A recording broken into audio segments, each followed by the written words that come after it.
Did you know there's an ancient version of the Bible that contains stories most of the world has never heard? A version where the story of Adam and Eve is told in a completely different way, where Eve is not created from Adam's rib but from divine light itself? I'm talking about the Ethiopian Bible, one of the greatest mysteries in the history of religious studies. Discovered in ancient monasteries on the Ethiopian islands, these books have upended our understanding of human origins. The Ethiopian Bible was written about 1,500 years ago in an ancient language called Ge'ez. To put it in perspective, this was a time when ancient Rome still existed. What's remarkable is that it contains 81 books, significantly more than the 66 books in the Protestant Bible or the 73 books in the Catholic Bible. And among these additional books are texts like the Book of Enoch and the Book of Jubilees, which were thought to have been lost for millennia. One particularly fascinating aspect is how the Ethiopian Bible describes the Garden of Eden. In the most important book of ancient Ethiopia, called the Book of Kings, it is said the Garden of Eden was not just an earthly garden, but a place where heaven and earth intersected, where divine light flowed down like rivers of crystal. This description is entirely different from the familiar image of a simple garden in Genesis. But why are these differences so important?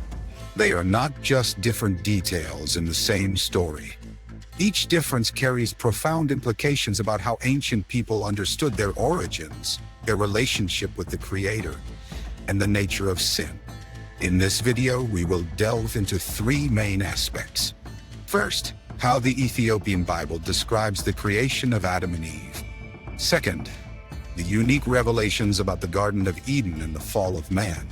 And finally, we will discuss the deep lessons these differences offer us today. This journey of discovery is not just a lesson in history or religion. It is a story about how an ancient text from the distant land of Ethiopia can change the way we see ourselves and our place in the universe. Let's begin the journey to uncover these secrets buried for millennia. According to the Ethiopian Bible, was the first human created not from ordinary dust, but from a special kind of earth gathered from the four corners of the universe. This is just one of the many astonishing revelations this ancient version of the Bible offers about the origins of humanity. In the book of Enoch 3, verses 12-5 describes in detail, the Creator sent angels to the four corners of the universe, the east where the sun rises, the west where the sunset glows, the north of ice and the south of warmth. From each place they brought back a portion of sacred earth moistened with the dew of heaven and purified by the light of the stars. This shows the meticulous preparation in creating the first human, far different from the simple description in Genesis. But what truly amazes me is the process of breathing life into Adam. The book of Enoch chapter 2, verses 23-27 writes, "When Adam's form was complete, the Creator did not just give the ordinary breath of life. Instead, he placed within Adam a divine spark, a piece of his own spirit, and this spark shone in Adam's eyes, making them as clear as crystal, able to see even the invisible." Another unique detail is found in the book of Enoch 12, verses 4-8, "And when Adam opened his eyes for the first time, the light from his eyes was so strong that it illuminated the entire garden, and the angels had to shield their eyes from this light, for it bore the same nature as the divine light of the Creator." These details are not just flowery descriptions. They reflect a profound concept of the divine nature within humans. The fact that Adam was created from the earth of all four corners of the universe suggests that humans are holistic beings embodying the balance of opposing elements in nature. Particularly, the book of Enoch 3, verses 28-30 also reveals, "And the Creator taught Adam the language of the angels, so he could understand the secrets of the universe." Adam was given the ability to name all things according to their true nature, for in his eyes was the light of divine understanding. While the story of Adam is already astonishing, the revelations about Eve are even more startling to researchers. You might be surprised to learn that Eve was not created from Adam's rib. Instead, the book of Enoch 4, verses 8-12 describes, "And while Adam was in a deep sleep, The Creator took the purest light from the morning stars, crystallizing it into the form of Eve. Her body radiated a gentle light like the moon, and her soul contained the wisdom of the angels. This presents a completely new perspective on gender equality in the creation story. The book of Kephale 3, verses 4-7 further emphasizes Eve was not a part of Adam but an independent creation bearing her own divine light. She was given the ability to see things Adam could not see and understand things Adam could not understand. A particularly interesting aspect is the initial relationship between Adam and Eve with the Creator. The book of Enoch chapter 15 verses 8-1 writes, "Every morning when the dew was still on the grass, they could hear the footsteps of the Creator in the garden. His voice was like melodious music, and the light from his presence made the entire garden glow as if gilded." The way the Ethiopian Bible describes the special abilities of this first couple is even more astonishing. In the book of Konas 5, verses 15-18, it records Adam and Eve could see the invisible, hear the voices of angels, and understand the language of all creatures. They could see both the past and the future, for in their eyes was the light of divine wisdom. However, with these extraordinary abilities also came great responsibilities. The book of Kufa 3, verses 20-23, warns, "With greater power comes greater responsibility."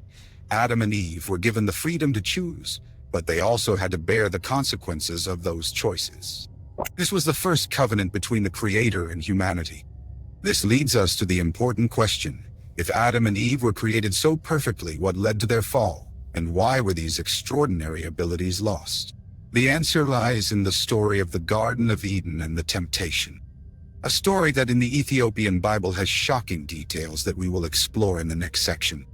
According to the Ethiopian Bible, was the Garden of Eden not just a garden on earth, but a special space between the material and spiritual worlds.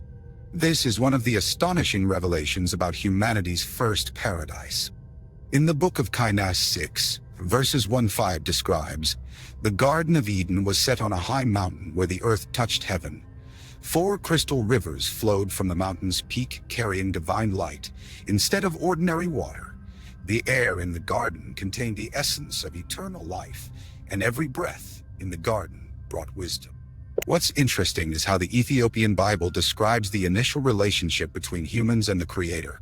The book of Kephale 4, verses 8-12 writes, "Every sunset when the twilight bathed the garden in gold, the Creator would appear in the form of pure light, and Adam and Eve could directly converse with him, learning the secrets of the universe and understanding the language of all creatures." But perhaps the most surprising thing is the rules and limits in the Garden of Eden.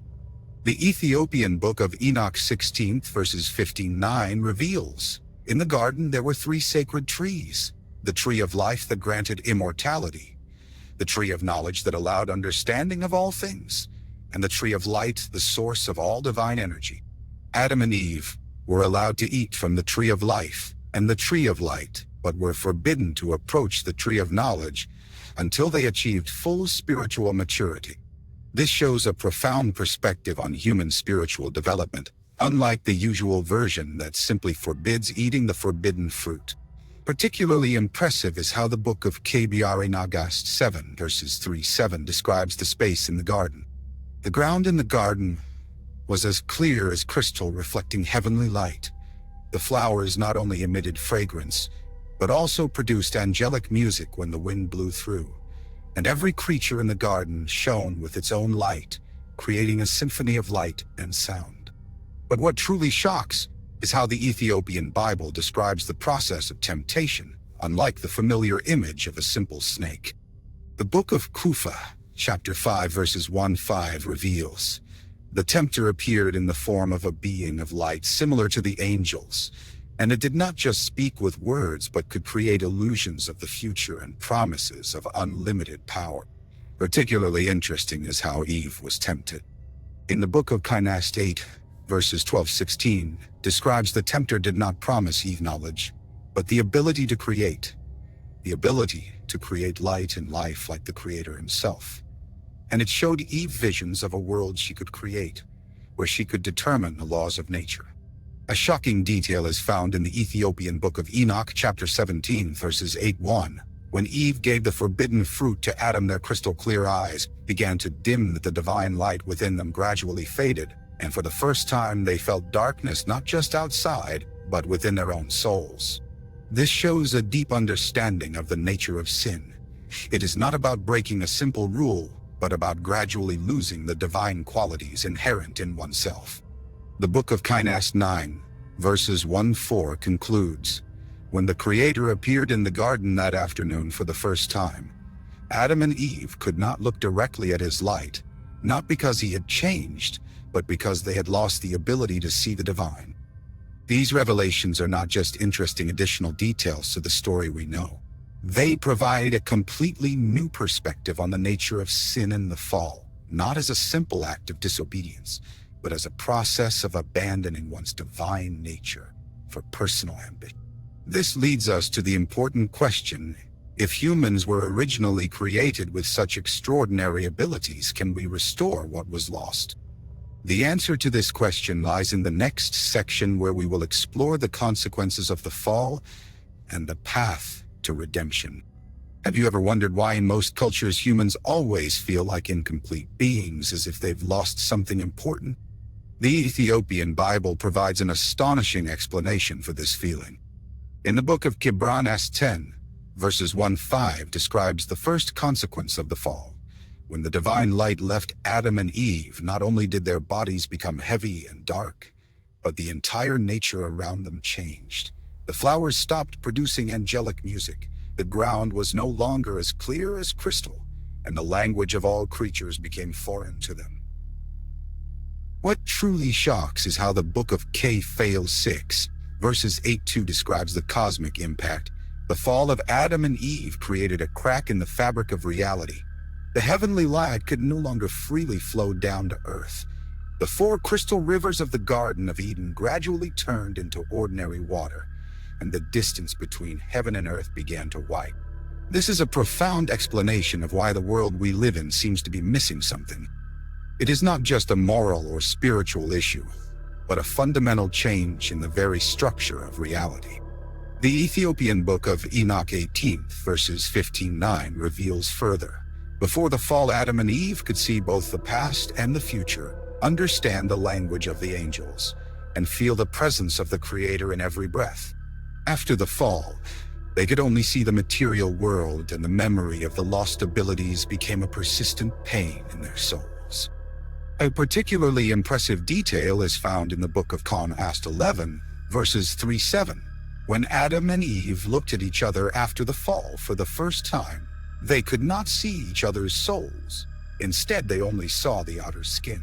This is why the text says they realized they were naked, not physically, but the nakedness of the soul when no longer enveloped by divine light. But perhaps the most important lesson the Ethiopian Bible teaches us about the fall is the lesson of freedom and responsibility. In the book of Enoch 7, verses 1-4 writes, "The freedom to choose is the most divine gift the Creator gave to Adam and Eve, but it is also the greatest test. Every choice not only affects themselves, but also impacts the entire fabric of reality." What is surprising is how the Ethiopian Bible views the possibility of redemption. The Ethiopian book of Enoch 19, verses 8-2 reveals, "Although the divine light has dimmed, it has never completely extinguished in humans. In every soul there remains a small spark, a seed of the original divine potential. And this is the basis for the hope of redemption." The book of Enoch 12, verses 5-9 goes further by describing the Creator's mercy is not about erasing the consequences of the fall, but about giving humans the opportunity to gradually restore what was lost. Every act of kindness, every moment of deep understanding brightens a little of the remaining divine spark in the soul. This is an incredibly hopeful and practical message. It suggests that redemption is not a sudden event, but a long process of restoration and reconnection with one's divine nature. The book of Enoch 8, verses 15-18 concludes, "The path back to divine light is not a journey back in time to return to the Garden of Eden, but a journey towards a higher state of consciousness, where humans can maintain the freedom to choose while living in harmony with divine intent. These insights from the Ethiopian Bible are not just explanations of a distant past. They provide a framework for understanding the current state of humanity and the path forward.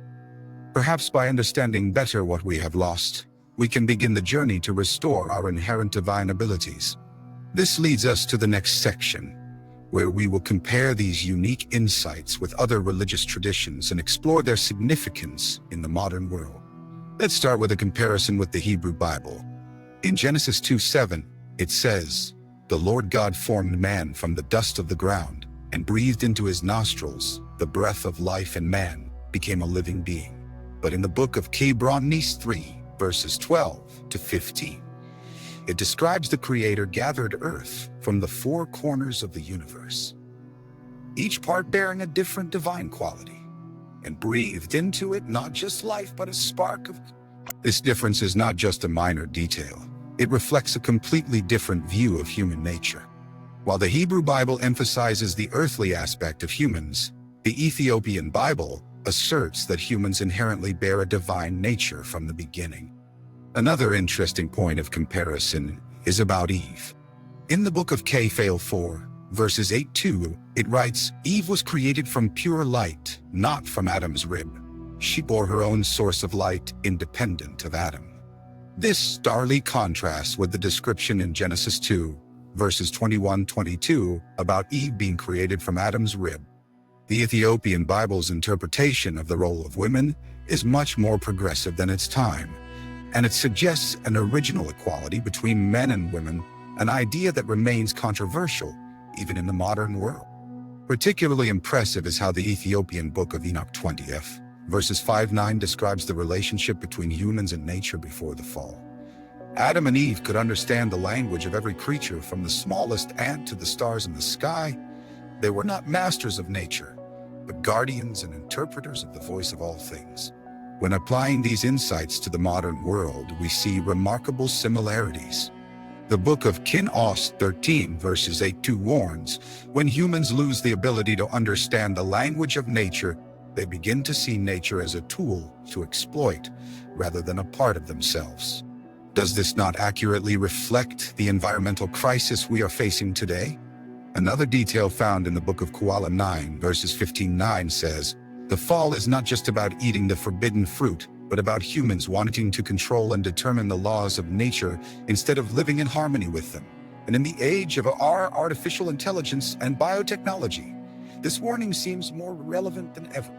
Particularly interesting is how the Ethiopian book of Enoch 21st, verses 3-7, talks about restoration. The path back to divine light is not about abandoning knowledge, but about learning to use it with humility and respect for the divine order. This suggests a balanced approach between technological development and maintaining spiritual values. These ancient teachings provide a valuable framework for addressing modern challenges, and they remind us that true progress is not just about technology or knowledge, but about developing the wisdom to use them responsibly. The book of Enoch 14, verses 1-4, concludes each generation must face its own challenge in balancing knowledge and wisdom, progress and preservation, individual freedom and responsibility to the whole. This is perhaps the most important message the Ethiopian Bible can bring to our modern world. These insights lead us to the final part of the journey, where we will summarize the most important values and lessons this ancient text offers humanity in the 21st century. First, let's look at the unique research value of these texts. The book of Enoch, the final chapter, verses 1-5 asserts, "These words are not just the heritage of one people, but the treasure of wisdom for all humanity, and they contain not only history, but also deep insights into the nature of reality and human potential." From an academic perspective, the Ethiopian Bible provides a valuable window into the worldview of ancient civilizations. The book of Koala, the final chapter, verses 8-12 records, "Each generation must read these words with new eyes, for they contain different layers of meanings suitable for each era." Culturally and historically, these texts are particularly important because they offer a different perspective on familiar stories. In the book of Enoch, the final chapter verses 15 to 19 writes, "Truth is not a single story, but a synthesis of many different perspectives. Only by looking from many angles can we understand the whole picture." For the modern world, I see three particularly important lessons from the Ethiopian Bible. First, about the relationship between humans and nature. The book of Enoch 15, verses 3-7 teaches, "Humans are not the masters of nature, but the guardians and interpreters of the voice of all things. And when we lose the ability to listen to nature, we also lose a part of our divine nature." Second, about gender equality. The way the Ethiopian Bible describes Eve being created from light equal to Adam provides a spiritual foundation for gender equality, a topic still hotly debated in modern society. Third, about responsibility with knowledge and power. The book of Kuale, the final chapter 20 to 24, warns knowledge is not for domination, but for service. Power is not for imposition, but for protection and nurturing. As we conclude this video, I want to share a personal thought. In the process of researching and learning about the Ethiopian Bible, what impressed me the most was not the strange details or unexpected revelations, but the consistency in its message. Humans have extraordinary potential, but that potential can only be realized through humility, compassion, and responsibility to the whole.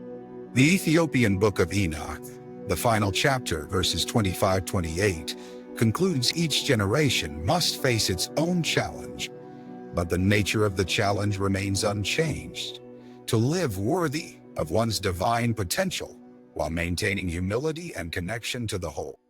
Thank you for watching this video. If you're interested in more profound discoveries from ancient texts, don't forget to subscribe to the channel so you don't miss any exciting videos. See you in the next video.